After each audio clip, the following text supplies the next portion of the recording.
Hello everybody, this is Steve O'Reilly and Gayle Saunders with SkinnyPost.com, and today we're going to talk about the NFC Playoff Race. We've got a bunch of teams that are in contention to go on into the postseason. We're going to break down each division and then talk about the two potential wild cards.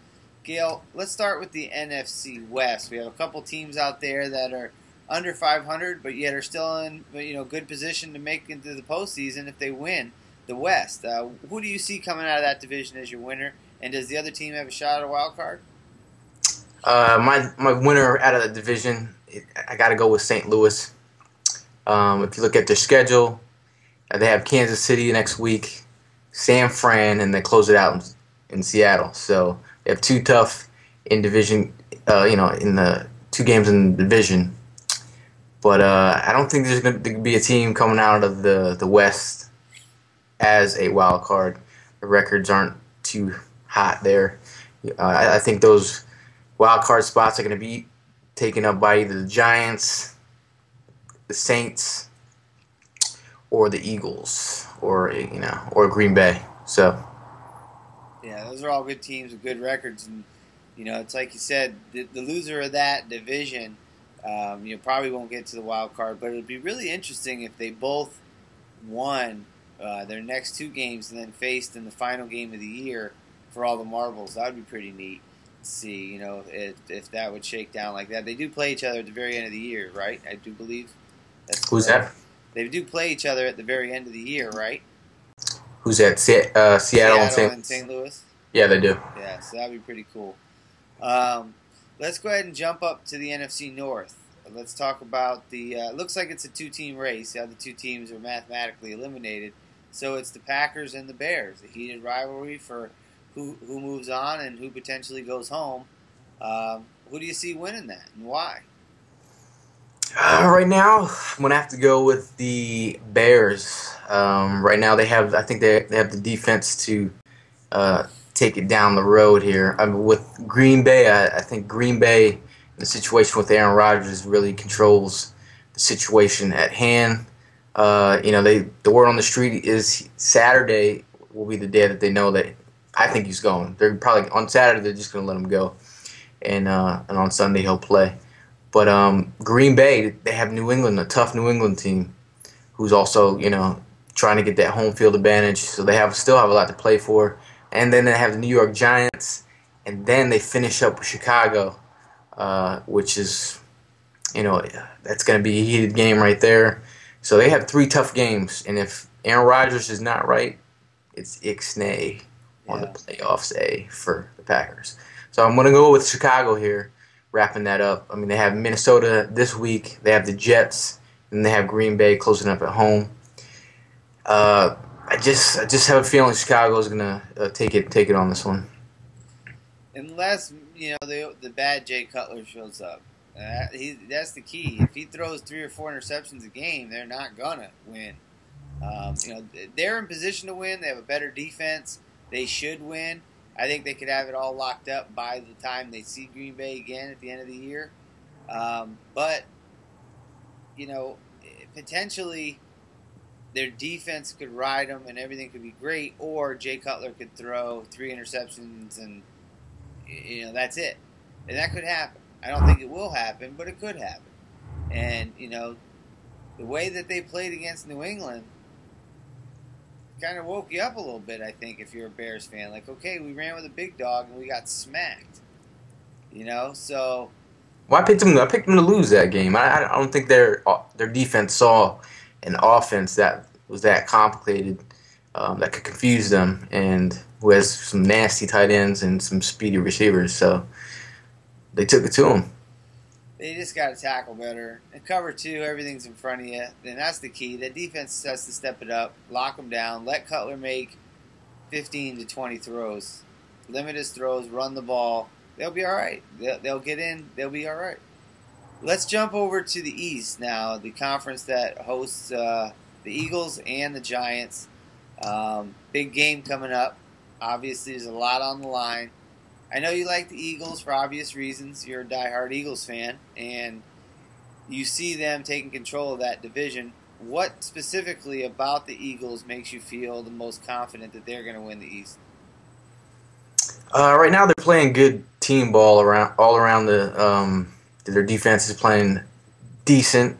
Their running game is, they're making plays. Sean McCoy is one of the main reasons he's been phenomenal making plays left and right in the running game. And then you also have Michael Vick, who's been playing outstanding. So, I mean, their next three matches, they have the Giants, which is a tough. This game has playoff implications. Whoever wins this game is going to carry on that swag, I think, to take to the playoffs here. And then they have Minnesota, and then they have a Dallas team that has nothing to play for, which is always scary to play at the end of the season, and they're heated rivals. Now, you look at the New York Giants, they're on the bubble here. They have the wild card spot right now. They're 9-4, and they have Philly, and they have Green Bay, and then they have Washington. So their schedule is probably matches the Eagles here, and that's why I'm thinking that this game right here is the most important next week or this week. Let's say the Eagles do beat the Giants, right? And the Giants could turn around the following week and beat Green Bay and jump right back in it. So every game, really, that are the teams that are involved, they end up almost playing each other. We see how Seattle and the Rams are facing off. You got the Giants and the Eagles facing off. At the end of the season, we got the Packers and the Bears facing off.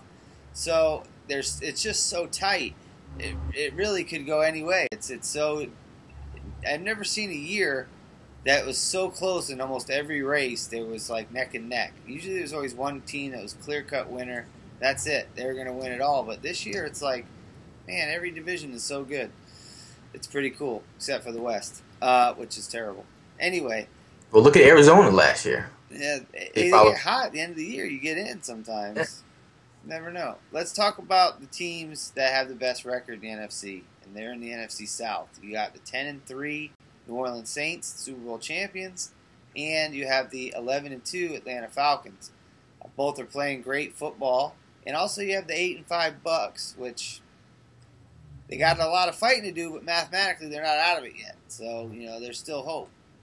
How do you see the South playing out? Who goes and gets in the playoffs? And let's talk some scenarios. I think I'm gonna go ahead and give Atlanta the division. They could actually lose to and still be fine, I believe, because they have Seattle, which I think is very winnable for them, and they have New Orleans at home, and then they close out Carolina. So I'm giving them 2 out of 3, just on the strength of my knowledge. And then though they do win 2 out of 3 or lose 2 out of 3. Let's just be devil's advocate. They drop a couple, but let's say the Saints are the team that beats them, right? That totally changes the power structure there, because now the Saints picked up a win, didn't lose, and could they jump in front and go maybe 13-3 or 12-4 and still win that tough division? Or is it? I mean, how do you see it playing out mathematically? Well, the big thing is I think it's that Atlanta already beat New Orleans, right? So technically, if they tie and they lose 2 and only lose to the Saints, they still got the up on the Saints for the division. I like the Saints, and I think this week in Baltimore, if they score on defense, that's the key, in my opinion, to whether or not this team is back. We all know they can score on offense. Every game over the last 5 or 6, they've scored 30 points or more. But the team that won the Super Bowl last year in New Orleans was the team that scored on defense. You had guys like Sharper and all the DBs. It seemed like every SportsCenter highlight, somebody was taking one to the house. So I want to see that again. And if you do, I really think that they make a deep run. Atlanta's going to get in the playoffs. The question is do they, who has this home field advantage throughout? I mean, they've been pretty much the wire-to-wire leader. No reason to think they're going to fall at the end. And, if they get that home field throughout, Atlanta's going to be tough to beat because they don't lose a lot at home. They find a way to win ball games there. When you think they should lose, they still win. So, it could be tough, to get through Atlanta if it's in Atlanta. But I like New Orleans to do it. I think they might. Well, while we're on New Orleans, their next 3 matches or the games that they have Baltimore, who's a tough as nails defense at home. Tough game. And then they have Atlanta. So, and then to close out, they have Tampa Bay, who is, they've been on a hot streak. So, I mean, the Saints, it starts with this week. Now, if they don't beat the Ravens, they got two tough teams. Atlanta's going to be playing for home field advantage, and then Tampa is going to be playing to get that last wild card spot regardless. So, I mean, it's going to be a hungry Bucks team that they'll be playing at the end. Now, Tampa Bay, who's 8-5, they have Detroit and Seattle, two teams with losing records. If they can win these two games the next 2 weeks, then they can control their own destiny, perhaps, when they play New Orleans to close it out. So there's just so many possibilities. Be very interesting. It sure is. It sure is. Well, I'm Steve O'Reilly, and that's Gayle Saunders. This is SkinnyPost.com. Each week for the rest of the year, we're going to break down the playoff scenarios. We got some information on the AFC coming up next, and we'll get back in touch with you guys next week as we break down the playoff scenarios in the NFC and the AFC all the way to the Super Bowl. Once again, I'm Steve O'Reilly, and that's Gayle Saunders. Thanks for checking in. SkinnyPost.com, giving you the skinny 24/7.